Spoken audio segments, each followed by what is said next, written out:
सभी को नमस्कार। मेरे नए वीडियो में फिर से आप सभी का स्वागत करती हूँ। आशा करती हूँ आप सब अच्छे होंगे। चलिए कहानी शुरू करते हैं। आत्मविश्वास और मेहनत का फल।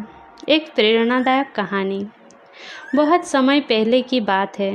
किसी शहर में एक कुशल चित्रकार रहता था। चित्रकार अच्छे अच्छे चित्रों को बनाने में निपुण था।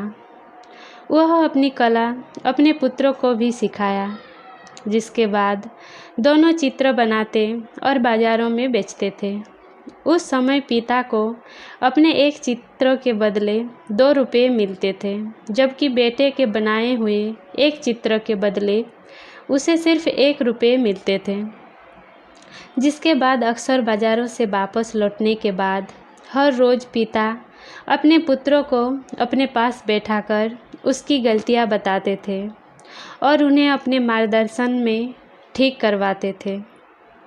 और पुत्रों पिता की आज्ञा मानकर अपने चित्रकारी के काम में लगातार सुधार करता रहा, जिसके कारण अब धीरे धीरे बेटे की चित्रकारी में सुधार होने की वजह से उसके चित्र भी 2 रुपये में बिकने लगे, जिससे अब पुत्र बहुत खुश था।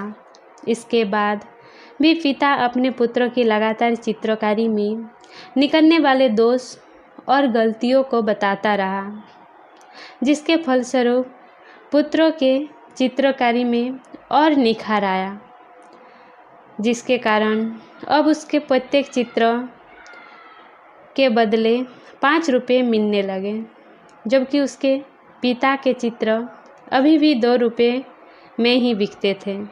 इसके बाद भी उसके पिता ने अपने पुत्रों की गलतियां बताने और उन्हें सुधारने का काम बंद नहीं किया, जिसके चलते पुत्रों ने गुस्सा के अपने पिता से कहा, आप हमेशा मेरी चित्रकारी में गलतियां ही निकालते रहते हैं। अब तो मेरी कला भी आपसे अच्छा हो गया, तभी तो मेरे बनाए चित्र 5 रुपये में, जबकि आपके चित्रों में अभी भी सिर्फ 2 रुपये ही देते हैं। तो इस पर पिता ने अपने पुत्रों को समझाते हुए कहा, बेटा, जब मैं तुम्हारी उम्र का था तो मुझे भी अपनी कला पर अति आत्मविश्वास और अभिमान हो गया था, जिस वजह से मुझे लगने लगा था कि मेरी ही कला सर्वश्रेष्ठ है, जिसके कारण मैंने अपनी गलतियों को सुधारने की बात भी सोचना छोड़ दिया था, जिसके चलते मेरी कला की प्रगति भी रुक गई और वह आज के ज़माने में सिर्फ 2 रुपये से ज़्यादा में बिक नहीं सकी। और मैं नहीं चाहता कि जो मुझे अपनी कला पर घमंड हुआ था वो तुम्हें भी हो। इसीलिए मैं तुम्हारी गलतियों को लगातार सुधारने की बात करता हूँ, ताकि तुम्हारी कला में और निखार आ जाए। पुत्र को अपने पिता की बात अब समझ में आ गई और फिर उस दिन के बाद से वह अधिक अपने काम में मेहनत करने लगा, जिसके कारण दिन पर दिन उसके कला में और निखार आता गया और वह एक दिन सर्वश्रेष्ठ चित्रकार बना।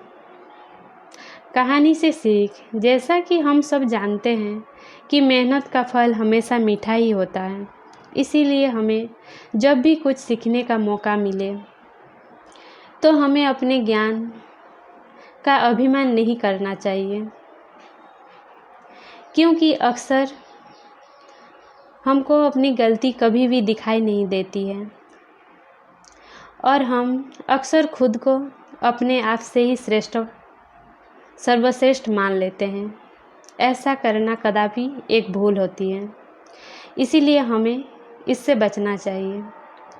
कहानी अच्छी लगी तो प्लीज़ वीडियो को लाइक, शेयर एंड कमेंट करना ना भूलें और चैनल पर नए हैं तो प्लीज़ चैनल को सब्सक्राइब कर लीजिए। पूरा वीडियो देखने के लिए धन्यवाद।